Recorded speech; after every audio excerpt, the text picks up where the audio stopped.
And action. It was only a matter of time before someone would revisit the story of Thomas Crown. I did it once. I can do it again. Good. Cut, please. Swing this camera. And then I do the circle. Go around.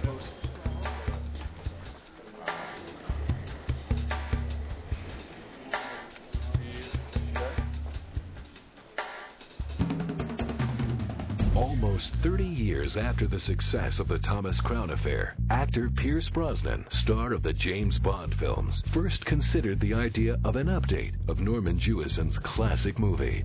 Let's play ball.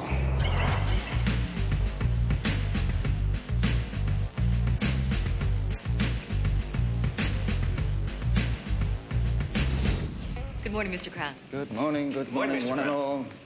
Good morning, Mr. Crown. John, welcome back. Good morning, Mr. Crown. Good morning. Give me good numbers, Jimmy. Morning, Daria. Good morning, Mr. Crown. You forgot your briefcase, right? No, I must have left it here last night. It's a film that I grew up with, and my partner, Beau St. Clair, and I, we were working on our first film called The Nephew. We were having coffee one morning and came up with the idea of doing a remake. You look wonderful. Thank you. How are you? Popular. And I thought, this character is Pierce. He could play this. And you're thinking about moving someone away from Bond or making that transition. Pierce and I talked a lot about it, and it seemed like a really natural one step away from Bond. He's rich, elegant. I think it takes the audience from Bond, and they'll go with him to go to this place because of this character. I saw him wreck a $100,000 boat because he liked the splash. Not only would Pierce Brosnan take the starring role as Thomas Crown, he would also act as producer.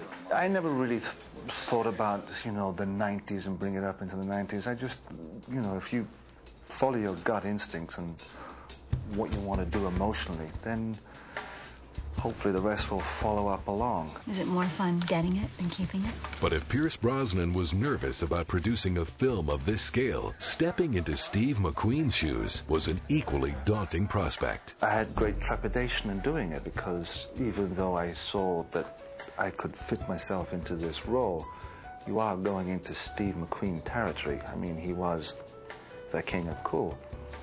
And he was a cinematic and is a cinematic icon of what he did.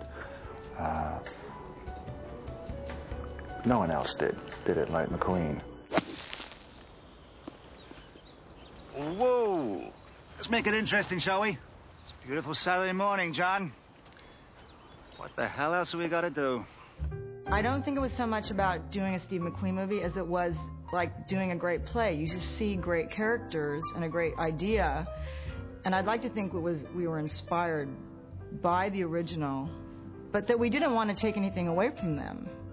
Rather than simply remaking the Thomas Crown affair, the filmmakers wanted to update the story for a more sophisticated 90s audience. And cut, please. Good. This is very much about bringing this idea into the 90s, and that's why the emotional subtext is very different. Mr. Crown? I'm sorry. Women. We've yet to talk about women. Oh, I enjoy women. Enjoyment isn't intimacy. And intimacy isn't necessarily enjoyment. If we wanted to put the lens right, say, here, and just do an arm move and do that. The filmmakers made several fundamental changes to the original, switching the scene of Thomas Crown's crime from a bank to one of New York's most famous art museums. You like to have that? Why? Will you get it for me? Anything's obtainable. Good. Cut, please. With an updated script in place, Die Hard director John McTiernan was everyone's first choice to direct the new version. Once we got John McTiernan on board for this film, that's it. We had the movie. Take the camera way up. You got this low mark? And action. John McTiernan read it, apparently overnight, loved it, and committed it. He'd worked to it. He'd worked with Pierce on Nomads, so they had this great history. No. And he was just out of the AFI and the American Film Institute. And you could see then that he had this edge of storytelling. You never knew where the camera was going to come from. Okay, cut.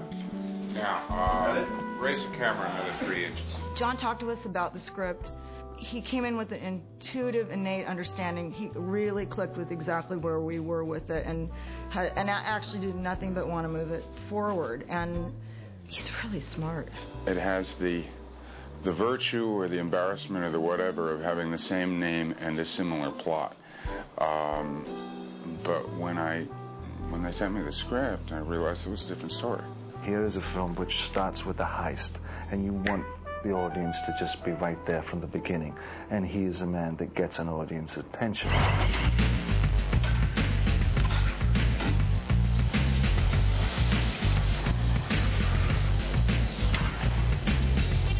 This painting is considered to be the first Impressionist work in history. It's worth $100 million. Most fun days for the actors are the days when they have to go do all that stuff.